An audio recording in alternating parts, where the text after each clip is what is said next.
Last month, I discussed with my friend, I talked about business, and he told me the key for successful business is to be authentic.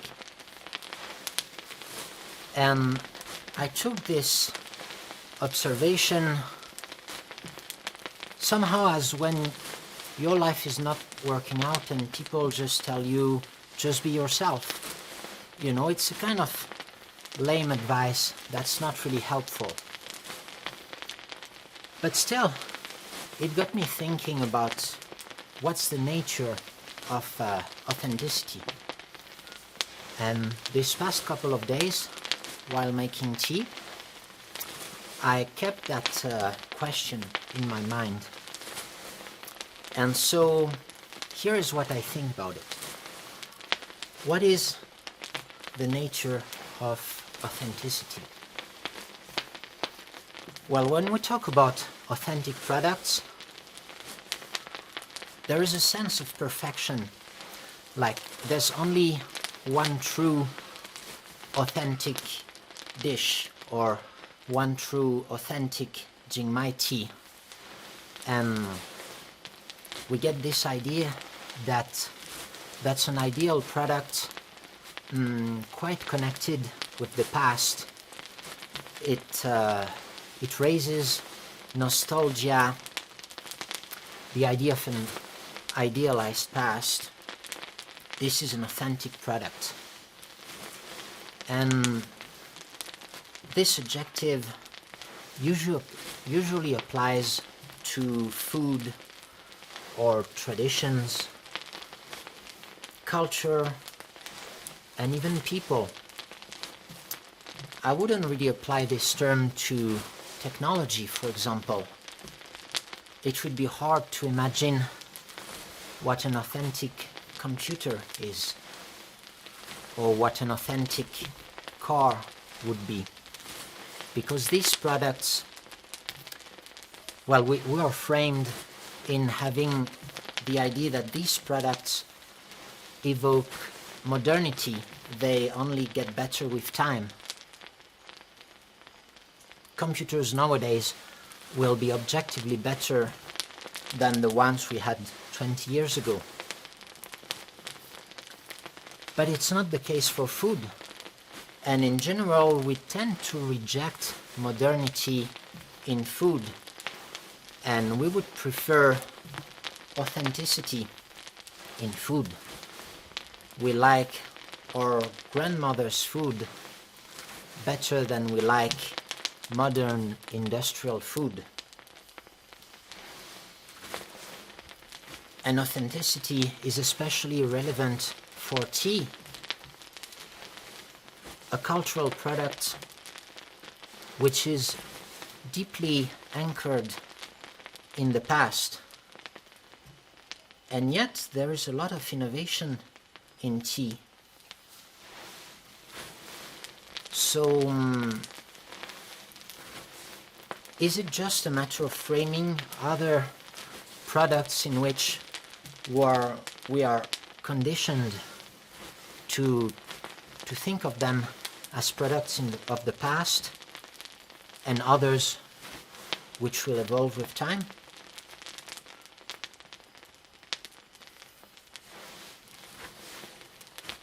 Well, maybe food and tea do not improve in the same way as cars and computers. So you could say, at least there is an objective part in it. Maybe modern teas are not objectively better than teas from the past, even though we could also debate on that subject. But authenticity, when you're talking about the experience, try to remember the last time you had that feeling of authenticity. It's an aesthetic phenomenon. It's just like the sublime. Like you see a beautiful landscape, you say, wow, that's sublime. And when you have a food that has a special character, or that there's a combination of factors, the environment, people you're eating with, the taste of the food, the taste of the tea, then you can have that feeling of authenticity. And you're not supposed to look for it. And I guess if you were looking for authenticity, what you would experience would not be authenticity.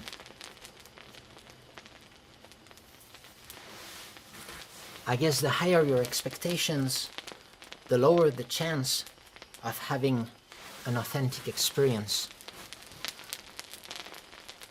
So it's one of those concepts that is hard to discuss because it's not really intelligible. It just happens. Authenticity comes out, and it comes out of chaos, I would say. It comes out of nowhere.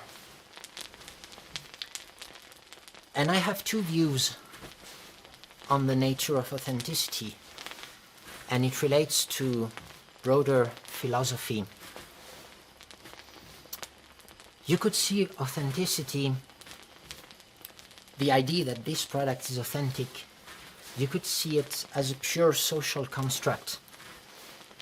You could say that maybe you've been influenced by what other people say, by your past experiences, by fashion, and when you're tasting, for example, that Jingmai tea, it's very similar with what you've had in the past, or the idea that's been constructed of an authentic Jingmai tea.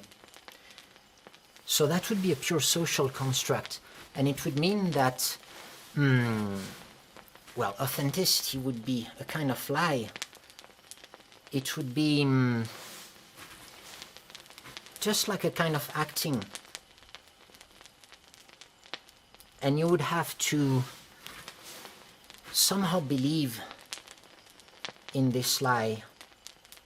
Well, it's not a lie, it would be more like a fabrication. Like, for example, when you're watching a movie, at some point you have to turn off your skepticism and just start believing what you see on the screen. And even if you know that the actors are not cowboys or are not Roman emperors, you still have to believe it for your enjoyment of the movie. Maybe it's quite the same when you drink the tea. You somehow have to trust people who made the tea, people who sold the tea, and when you finally get the tea in your hands, well, you have to trust that it's a good tea and that you'll have an experience. And if you trust this, maybe you might feel the authenticity. If you always remain skeptical, you might have a more impartial judgment of the tea, but you will also miss out on that phenomenon of authenticity. This definition of authenticity being a pure social construct, and therefore being able to change with what people decide, with the meta game, if I should say. This idea means that the product exists before it's given an essence, and society will give it its essence. So, for example, what I'm making now, it's not pu-erh tea. It's just a bunch of leaves that grew on trees, and that I'm applying a cooking step to them, and then society will call it pu-erh tea. But in nature, this is nothing. And you could see the whole world like this. You could think that your whole world is built on social constructs, that there are no true things. Everything that you name is just a social construct, and that social construct can be widely detached from the material world. Well, when you see a teapot in the material world, it would only be a piece of dirt that went through processing, and society will call it a teapot. Just like society will call this tea Jingmai pu-erh tea. Actually, the concept of Jingmai only belongs to society. It doesn't really, that name doesn't exist in the material world. Another conception of authenticity could be that there is an essence. Actually, pu-erh tea was designed in the universe, and it went into existence afterwards. And we need to discover that essence. So that would be essentialism. It would mean that you think essence precedes existence.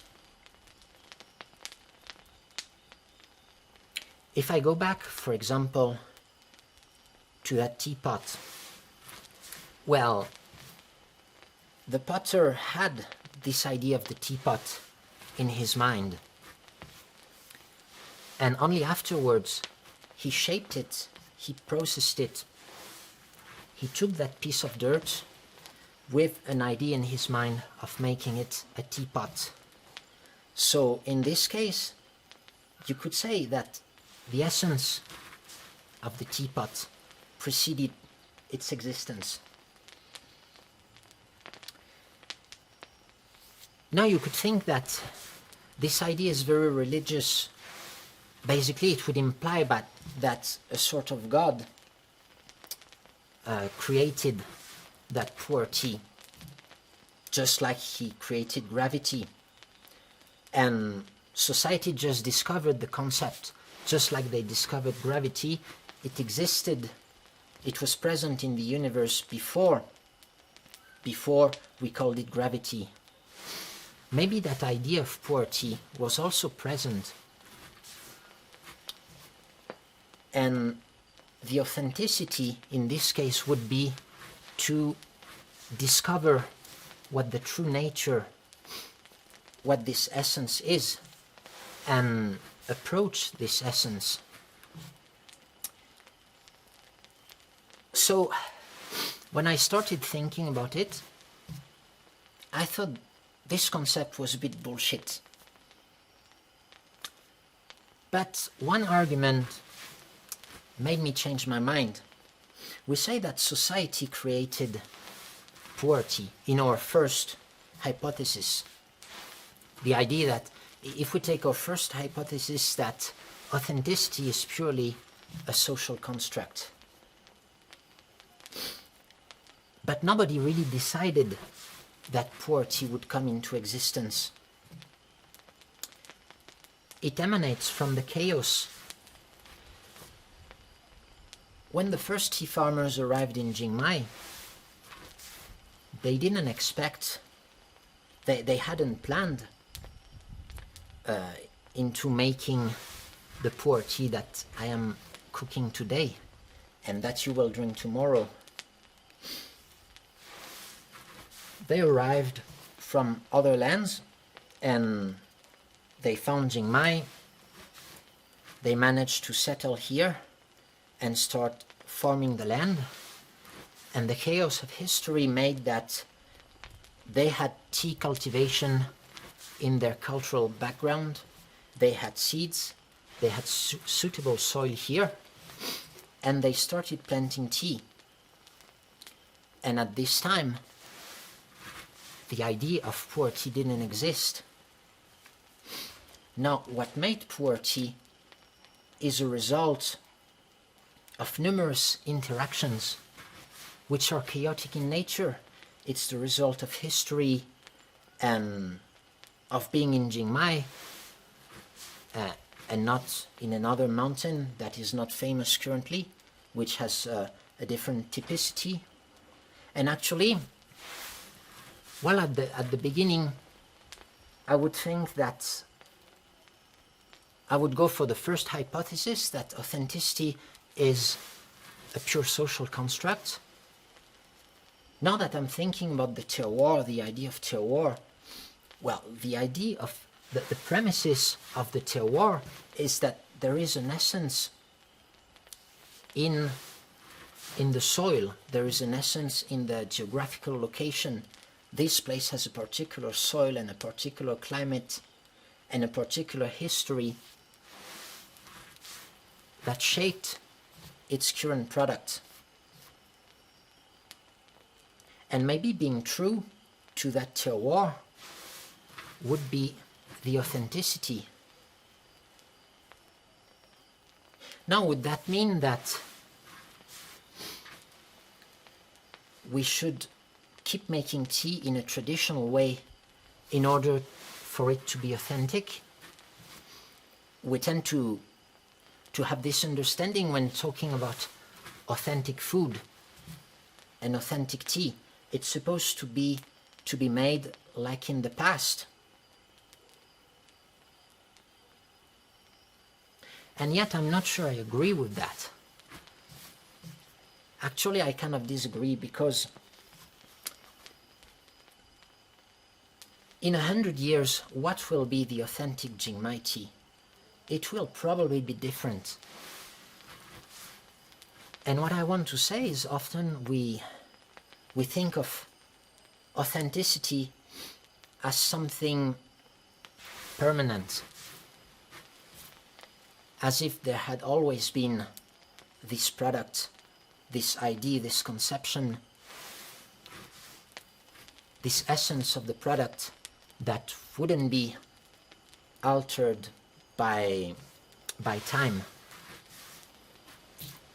But I'm sure 100 years ago we had a very different idea of what the authentic Dai culture in Chiang Mai was, or what the authentic tea of Yiwu was. It's just that time has passed and we don't remember it. And now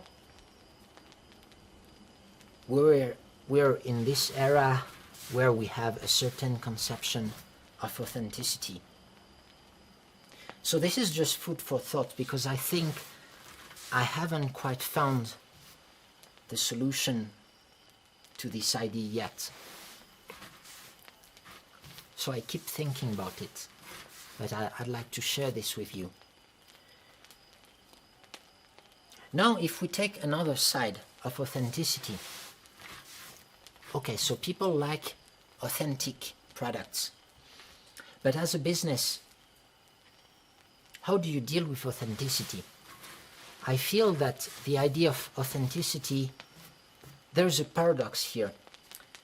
If I decide that I want my business to be authentic, then I can be sure that I am not authentic, because if I make any change to my business in order to be more authentic, well, it means that my approach itself will be inauthentic.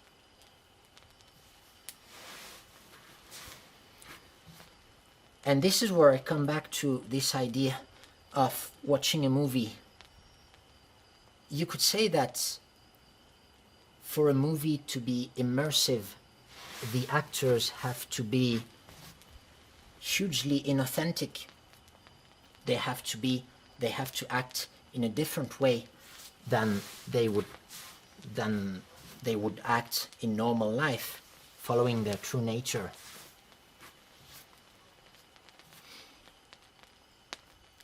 And it seems that marketing is a bit like acting in a movie. Why do people like to tell so many stories about tea? Why do they talk to praise the natural farming, the wild forests in which pu-erh tea grow, the millennial ancient tea trees, the uniqueness of each area? You could say it's a kind of framing that will help you enjoy the product better as soon as you believe it. And just like in a movie, if the acting is bad, you don't believe it, and you lose that feel of authenticity.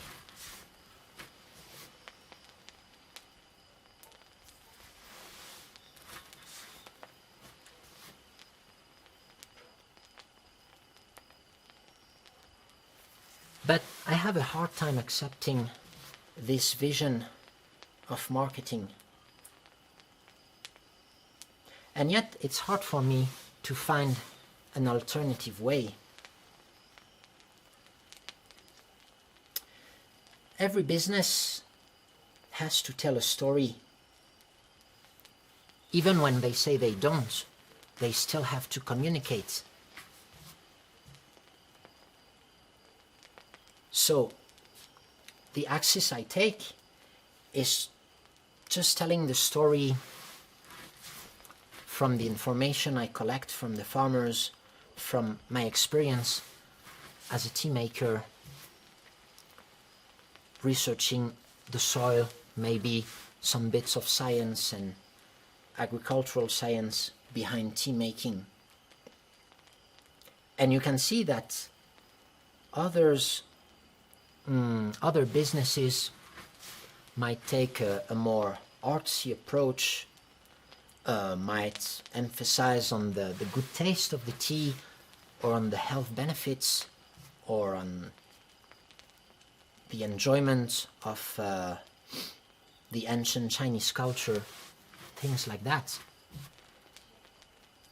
And all, I feel, try to convey a sense of authenticity.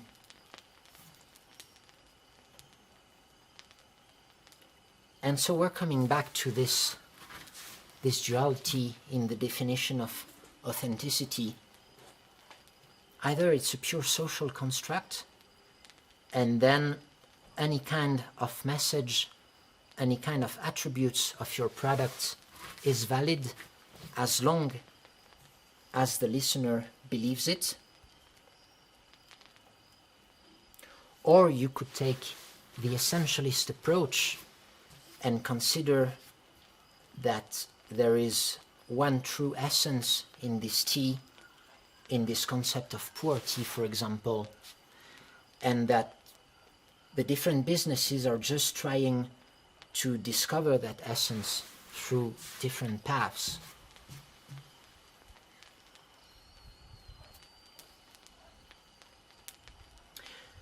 Now, for example, last year we got a tea from Laos, which, due to the coronavirus crisis, had to be stored in the village for a couple of months.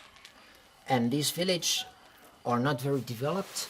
They have a poor access to electricity, which means that every house will light a fire in their living room.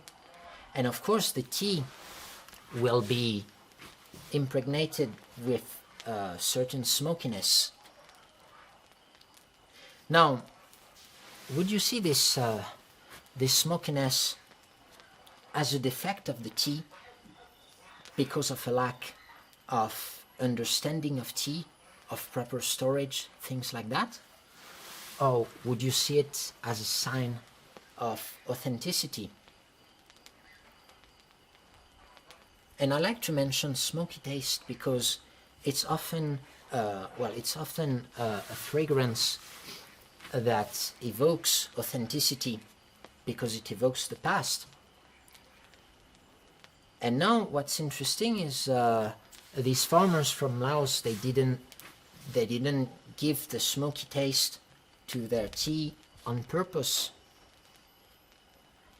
But you could say it happened because of chaotic factors, because of the coronavirus crisis, and because of the state of their village, because of the environment. So would you consider that tea as being maybe even more authentic than a tea which was processed in a larger factory in which every parameter would be tightly controlled?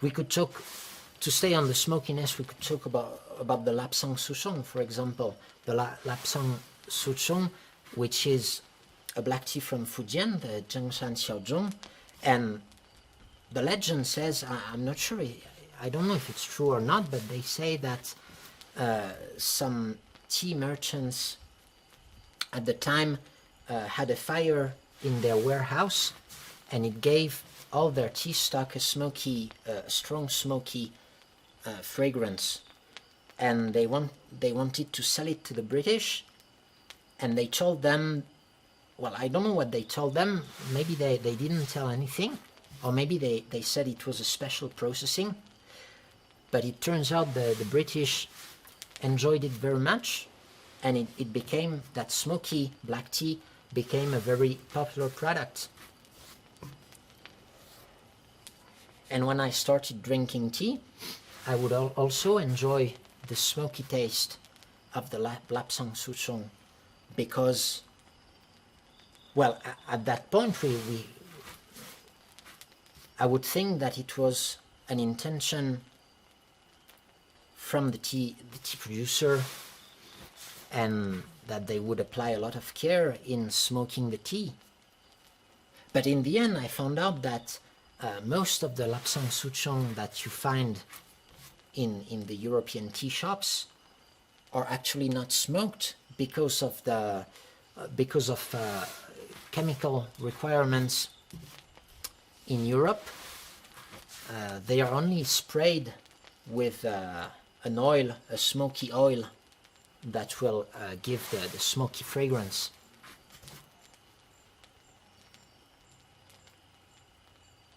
So of course then, when I learned this, I lost the feel of authenticity. I somehow felt deceived. But before I knew this, I was really enjoying that tea, actually.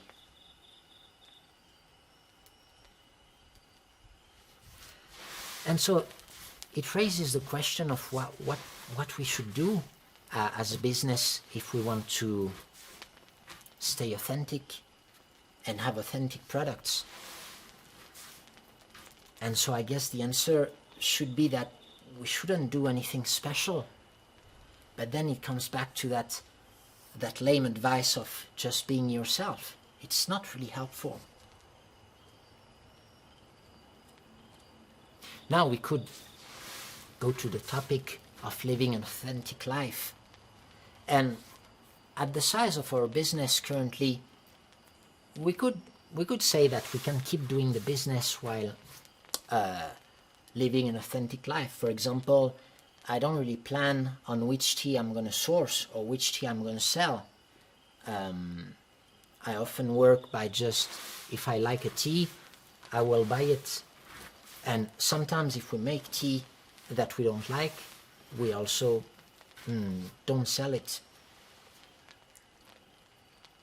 But I guess if you're a bigger business, you become an organization, and that idea of an authentic person vanishes because there are too many people involved.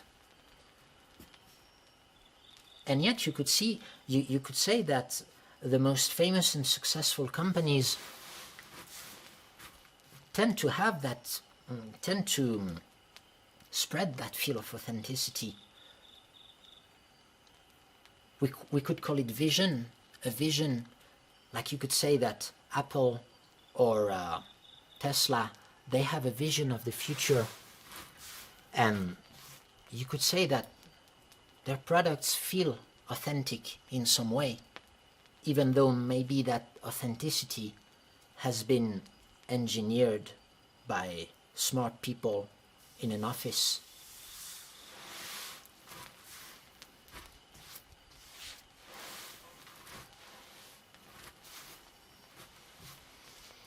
You can see that my tea is almost getting ready. It's a bit dry. It's the last session of the day. We've had, what, 6 or 7 walks, and we had friends from a nearby village that came to just learn about like how we make tea. So it's always a joy to discuss these things, the processing skills, with other people. And the batch is ready, so I think I'm gonna leave you now.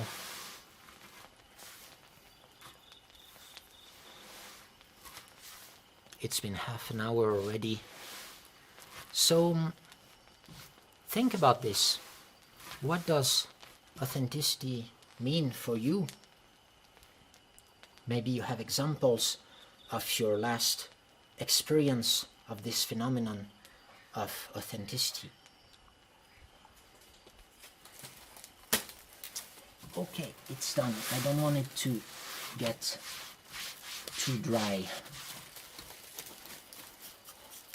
And this tea will be able to enjoy it tomorrow. So I wish you a good day or a good night, and hope to see you later.